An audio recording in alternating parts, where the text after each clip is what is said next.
Hello ex-Jehovah's Witnesses and current Jehovah's Witnesses and anyone who's interested in the subject.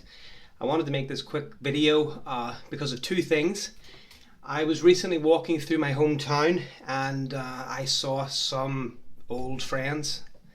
They were out there with their magazine carts. Apparently that's a privilege, you know. Is that a privilege?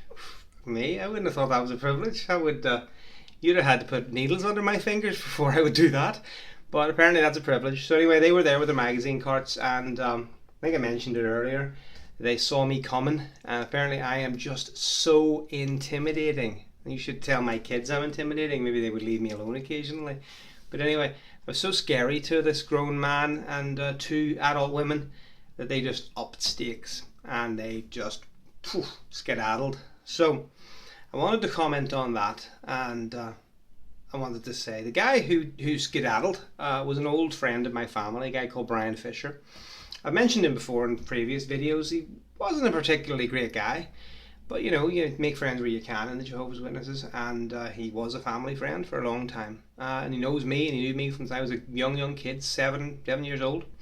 And he ran away because a man in his nearly 60s, you know, just can't cope with the dangerous apostates that are coming around these days. Okay, and it made me think, whenever I was a Jehovah's Witness, I was told that you had to be able to give a defense for everything you believe before all men, and I took that pretty seriously. I was a pretty big reader of the Reasoning from the Scriptures book. I don't think you'd use that one anymore, but I liked it. I thought it was a good wee book.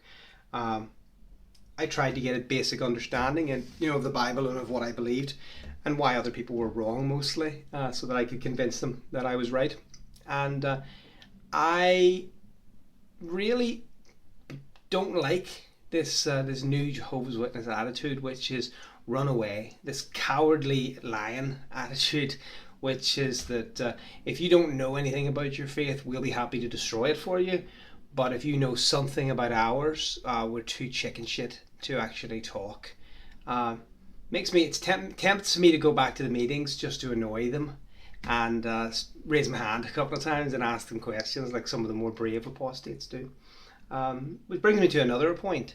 I was on a website called Reddit, Reddit. Anyone who's probably over 40 and doesn't know what it is.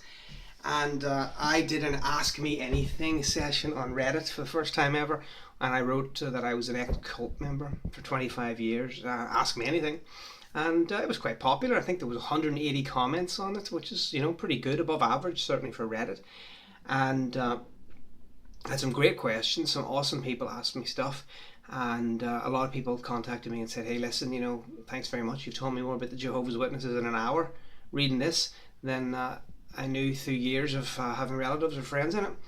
So I was really pleased about that. But one thing I did get was a couple of comments from people saying, the typical apostate.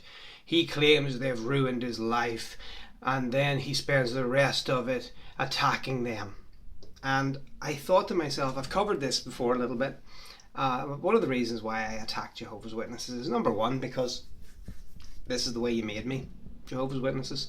You made me want to destroy people's beliefs, and now I can destroy yours. It's in my blood. Sorry, it's my job now, isn't it?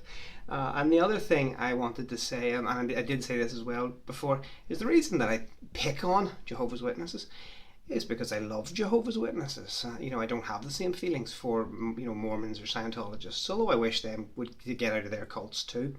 But I just don't have the feelings for them, and I have feelings towards you guys. Sorry. But anyway, so he claims, that we're so mean, and then, that we're making stuff up, and that everyone's awesome in the Jehovah's Witnesses, and bad things don't happen. And I thought to myself, there's us doing our best, doing these little videos, speaking to people when we can. Some people doing far more, and what are they doing? What are they doing to help mankind? What are they doing to help people? Nothing, not a damn thing. If you go on to these YouTube videos and you watch the testimonies and you see how people respond and how people's experiences line up, you'll discover that my experience is in no way unique. You'll discover that mine's middling. Some are just friggin' awful, and some are a little bit better from my point of view, but not theirs. But the harmony that you'll find from their experiences is shocking. And this is the thing, is that we Jehovah's Witnesses, or we ex-Jehovah's Witnesses, we have a reason for doing this. The reason is because we're right. Okay, and the reason that we are right is because there's no confab. I don't get in touch with this apostate and that apostate and that apostate and say, oh, what video are you going to be making? Let's do a video about this and make up the story. We all have the same story. And if you're a Jehovah's Witness watching this, I think you know that because you have them too. Okay, as I say, I was quite annoyed about some of the Jehovah's Witnesses defending themselves because they don't defend themselves properly in exactly the same way as the cowardly magazine sellers run off. They don't have the idea of how to defend themselves because they don't have anything that's defensible. They're standing on a lie, they're standing on quicksand, and when you point it out to them, the only thing they can do is plug their ears and head to the hills. And it's not very impressive, guys. If you're a Jehovah's Witness watching this, there's the comment box.